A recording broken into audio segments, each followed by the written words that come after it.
মোহাম্মদের নাম জপেছিলি বুলবুলি তুই আগে,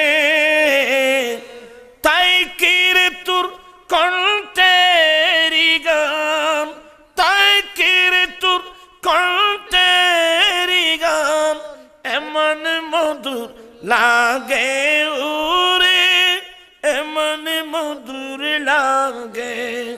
মোহাম্মদের নাম বুলবুলি। বিরক্ত হচ্ছেন বোধ? নজরুল বলছে দে এ বুলবুলি তোর গানের কণ্ঠে এত মধু করতে রে, নিশ্চয় তুই আগে মোহাম্মদের নাম জপেছিলি। কি বুঝলেন? নজরুল বুঝাতে চাচ্ছেন সবকিছুর কেন্দ্রবিন্দু নবী মুহাম্মদ রাসূলুল্লাহ সাল্লাল্লাহু। এই আহলে সুন্নাত ওয়াল জামাতের উলামায়ে